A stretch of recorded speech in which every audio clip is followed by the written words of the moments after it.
You probably think that successful investing means picking the next Tesla and timing the market perfectly.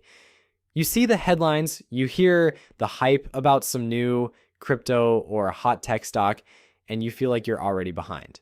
So you open a brokerage account and you see thousands of tickers flashing green and red numbers and charts that look like a heart attack. The panic sets in. What do? Which one do you pick? The fear of making the wrong choice is so overwhelming that you do the only thing that feels safe. Nothing. You close the app and promise you'll figure it out later. But here's the secret: the financial industry doesn't always broadcast. A huge majority of professional money managers, the so-called experts with their fancy degrees and supercomputers, fail to beat the market. They lose to a simple, boring strategy that anyone can set up in less time than it takes to watch an episode of your favorite show. In this video, I'm going to show you exactly what that boring strategy is and why it consistently comes out on top. By the end, you'll have a clear step-by-step plan to start building real wealth without the stress and without the guesswork. First, let's unravel the great deception at the heart of the investing world. It's a carefully constructed story, a myth that has been sold to us for decades, and it's the main reason most people feel paralyzed when it comes to their money. It's the myth of the stock-picking genius. You know the story from movies and social media, the lone wolf trader staring at a wall of monitors fueled by coffee and instinct who finds the one stock that's about to change the world. They buy it for pennies, and a year later, they're a millionaire. This story is incredibly seductive because it taps into our desire for a shortcut, a lottery ticket win that proves how smart we are. It makes us believe that building wealth is a game of intellectual combat. And with that comes the allure of complexity. We instinctively believe that if something is complicated, it must be more sophisticated and therefore better.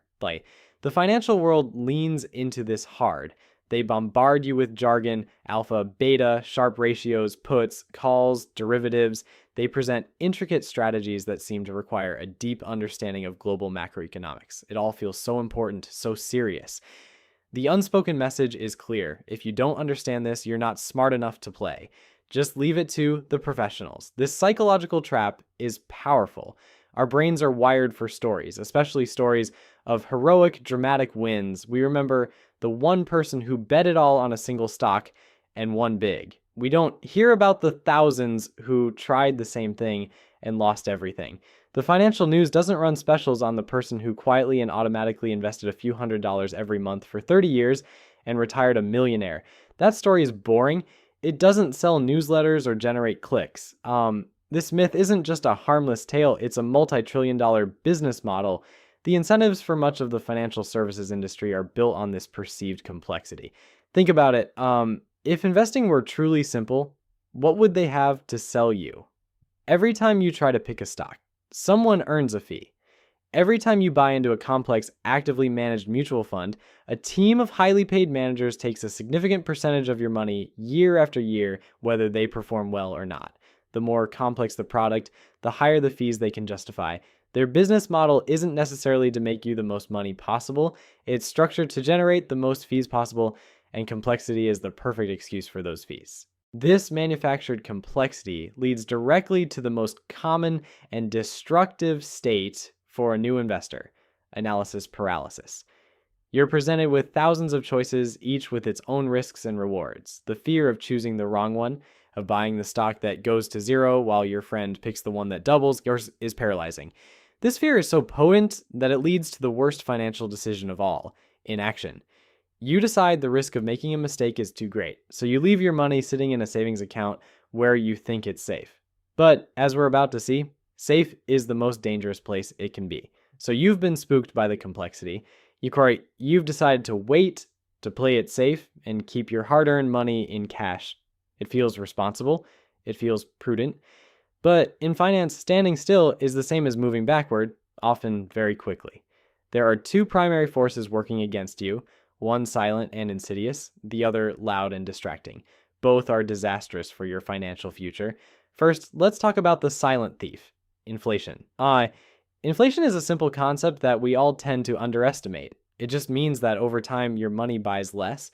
The dollar in your pocket will get you less stuff next year than it does today. A 3% inflation rate might not sound like much, but it's like termites in your financial house, slowly and silently eating away at your wealth until the whole structure is at risk. Think about it this way: a cup of coffee that costs $3 today might cost $3.09 next year. No big deal. But compound that over 30 years and that same coffee could cost over $7. Now apply that to everything: groceries, rent, gas, healthcare.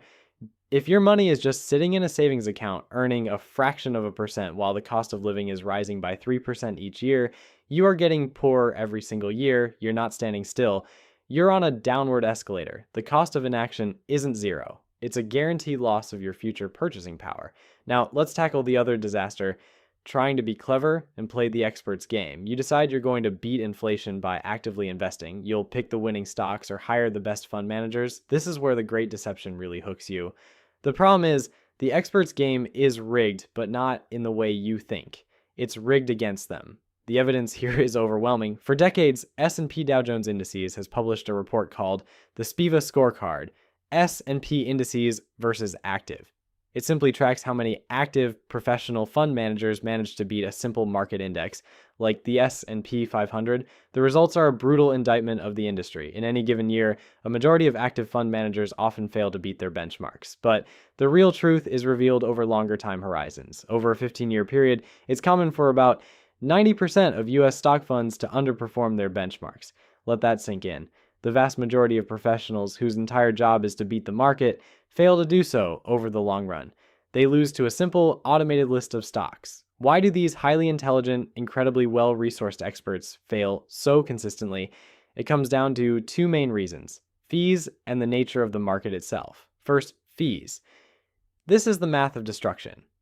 An actively managed fund might charge an annual fee of around 0.6%, while some can still be 1% or higher. A simple index fund, which we'll discuss shortly, can charge as little as 0.03%. That difference sounds trivial. But over a long time, it's everything. It's a mathematical anchor dragging you down. Let's run a simple, brutal scenario.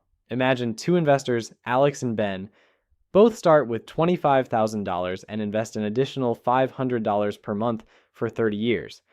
Let's assume the market provides a healthy 8% average annual return before fees. Alex chooses the simple path. He invests in a low-cost index fund with an annual fee of 0.04%. Ben chooses the expert path. He invests in an actively managed fund with a 1% annual fee.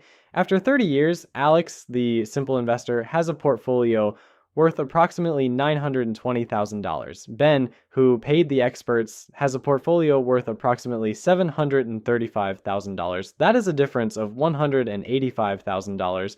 Where did it go? It was siphoned off year after year by the fees he paid. That 1% fee didn't just cost Ben 1% of his money, it cost him 1% of his returns, and then it cost him the returns on those returns for decades. This is the miracle of compound growth working in reverse. It's compound destruction. The second reason experts fail is that beating the market is, by definition, a zero-sum game before costs. For every investor who buys a stock thinking it will go up, another is selling it. The collective opinion of every investor creates the market price. The total of all investments is the market. Therefore, the average return of all investors must be the market's return. To beat the average, someone else has to lose to the average. When you add the hurdle of fees, the task becomes nearly impossible for most over the long term. So let's be clear: doing nothing guarantees you lose to inflation. Trying to be clever by picking stocks or hiring expensive experts gives you roughly a 90% chance of losing to the market anyway, after you've paid for the privilege. It's a loser's game. But what if you could opt out of the game entirely and guarantee you win? This is the point where the clouds part. This is where you realize that everything you thought was true about investing is backward. The complexity, the stress, the endless search for the next big thing, it's all a distraction. The real secret to winning has been hiding in plain sight. Let's talk about the wisdom of giants. Two of the most respected figures in finance history, Warren Buffett and John C. Jack Bogle. First, Warren Buffett, the Oracle of Omaha, arguably the most successful investor of all time. For decades, people have tried to copy his methods for picking winning companies. He is the icon of active stock picking. So, what's his official advice for the average person, for his own family? His instructions are shockingly simple. He has stated repeatedly that the best thing for most people is a low-cost S&P 500 index fund. In his will, he instructed the trustee for his wife's inheritance to put 90% of the cash into a very low-cost S&P 500 index fund and 10% in short-term government bonds. Think about that. Cite the greatest stock picker who ever lived, who built a $100 billion fortune buying individual businesses, says that you and his own family, Chatsdur, should not do what he did. You should simply buy a slice of the 500 largest companies in America and get on with your life. Why? Because Buffett knows how brutally hard the game is. He knows that for every one of him, there are thousands of professionals who try and fail. He knows that betting on American business as a whole is a far more reliable path to wealth. This brings us to our second giant, Jack Bogle. Bogle founded the Vanguard Group and democratized investing for the masses by creating the first public index fund in 1976. He was a revolutionary, a man often scorned by the financial industry because his entire philosophy was a direct threat to their high-fee business model. Bogle's core insight answered a simple question. If it's so hard to beat the market, why even try? Why not just buy the market? This led to his most famous analogy, don't look for the needle in the haystack, just buy the whole haystack. So what exactly is an index fund? It's not magic, it's just a basket. An S&P 500 index fund, for example, is a single fund you can buy like a single stock.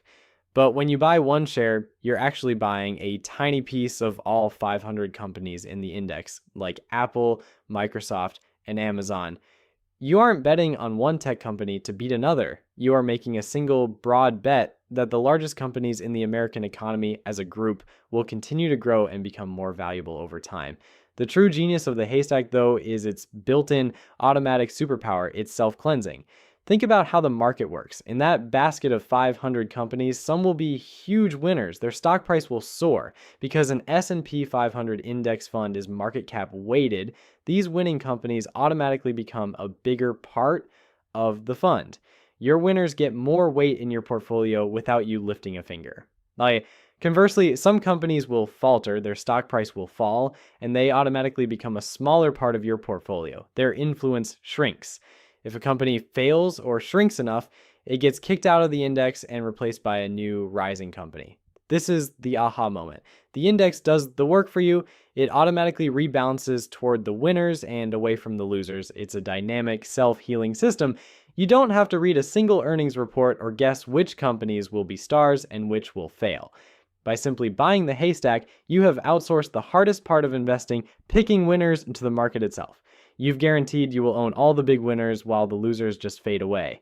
The most effective strategy isn't to outsmart the system, it's to own the system itself. All right, we've established the why. Doing nothing is a guaranteed loss, and trying to be an expert is a game that even the pros lose. We've embraced the wisdom of Buffett and Bogle. Just buy the haystack. Now for the how. Here is a simple 4-step action plan you can set up in under an hour. Step 1, choose your vehicle. First, what exactly do you buy?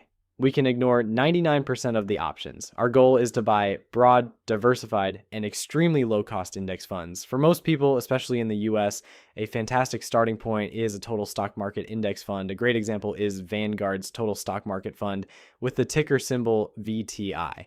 Why this one? The S&P 500 is great, but it only covers the 500 largest companies. A total stock market fund holds those 500 plus thousands of mid-sized and small companies. You get even broader diversification betting on the entire spectrum of American business. To take it one step further for global diversification, which is a very good idea, you can add a second fund, a total international stock market index fund. An example is Vanguard's Total International Stock Fund, ticker symbol VXUS. By owning just these two funds, you own a piece of thousands of publicly traded companies across the globe, representing the vast majority of the world's stock market. You are diversified across companies, countries, and industries. You've built a world-class portfolio with 2 clicks. Don't get bogged down in the details. You can do a split like 70% US and 30% international or 80-20. The exact mix is less important than just starting. Pick a simple fund or two and move on. Step 2, automate everything. This is your behavioral superpower. This step protects you from your worst enemy, yourself. The biggest reason investors fail isn't picking the wrong funds. It's letting emotions drive their decisions. They get greedy when the market is high and terrified when it's low. They buy high and sell low, the exact opposite of what you should do. We eliminate emotion through automation. The strategy is called dollar cost averaging. Here's how you do it. Open an account at a low-cost brokerage like Vanguard, Fidelity, or Schwab. Link your bank account, then set up an automatic investment plan. Decide on an amount you can invest regularly. Say $200 every month. You instruct the brokerage to automatically pull that $200 from your bank and invest it into the funds you chose. That's it. It's done. The system now runs itself. This is so powerful because you now buy regardless of what the market is doing. When the market is up, your $200 buys fewer shares. When the market panics and crashes, your $200 automatically buys more shares. You are automatically buying more when things are on sale. This discipline is what builds long-term wealth. You're no longer trying to time the market. You're giving your money time in the market, which is infinitely more powerful. And please don't think you need a lot of money to start. The habit is far more important than the amount. Even if you start with just $50 a month, you're building the system that will serve you for life. Start small, automate it, and increase the amount as your income grows. Step 3, keep costs low. We've touched on this, but it's worth repeating because it's one of the only variables you have 100% control over. You can't control the market. You can't control which company invents the next big thing, but you can absolutely control what you pay in fees. When you look up a fund like VTI, you'll see a number called the expense ratio. For VTI, it's a tiny 0.03%. This means for every $10,000 you have invested, you pay just $3 per year. Compare that to an actively managed fund that might have an average annual fee of 0.59% or more. That's $59 on your $10,000. As we saw, that difference compounded over decades can cost you a fortune. Your mission is simple. Be a cost fanatic. Look for funds with expense ratios well below 0.1%. Minimizing costs is the closest thing to a free lunch in investing. Step 4, stay the course. You've chosen your portfolio. You've automated your contributions. You've minimized your costs. Now comes the final and most difficult step, doing absolutely nothing. You have to let the system work, and it will be tested. There will be a day, I promise you, when headlines are screaming that the market is in free fall. You'll log into your account and see your portfolio is down 10%, 20%, maybe even more. Your gut will scream at you to sell. This is the great test. This is where you have to remember history. For the broad US stock market, crashes are not a bug. They are a feature. They are a normal recurring part of the journey. You look at the dot-com bubble in 2000, the financial crisis of 2008, or the COVID crash of 2020. They all felt like the end of the world. Yet after every single one, the market recovered and eventually reached new all-time highs. In fact, one study of the 10 worst one-day drops in the S&P 500 found that 1 year later, the market had posted positive returns in 9 of those 10 instances, often with strong double-digit gains. With a long-time horizon, these crashes are not disasters. They are opportunities. They are massive market-wide sales, and because you automated your investments, you are continuing to buy at these discounted prices. You're scooping up assets for cheap while others panic. This is how real wealth is built. Your job during these times is to be patient. Don't check your portfolio every day. Don't read the breathless financial news. Trust the plan, trust the history, trust the math. The simple, boring strategy only works if you stick with it. So, what is the simplest investing strategy that beats almost everyone? It isn't a secret stock tip. It isn't a complex algorithm. It isn't about being a genius. It's the radical acceptance that being average is a winning strategy. The strategy is this: buy broad, diversified, low-cost index funds that cover the world's economy. Automate your contributions so you invest consistently. Be ruthless about minimizing fees, and then have the discipline to stay the course for decades, ignoring the noise. That's it. That's the entire plan. It's boring. It's not sexy. You won't have a thrilling story for a dinner party about how you picked the stock that went to the moon. Instead, you'll have something far better, a quiet, growing confidence that you have a robust, evidence-based system working for you. a plan that has been proven to outperform the vast majority of professionals, a plan to build real lasting wealth free from the stress and guesswork that paralyzes so many. If this video gave you the clarity and confidence to finally get started, hit that like button and subscribe for more no-nonsense guides to building your wealth. And leave a comment below. I want to hear from you. What is the single biggest thing that has been holding you back from investing?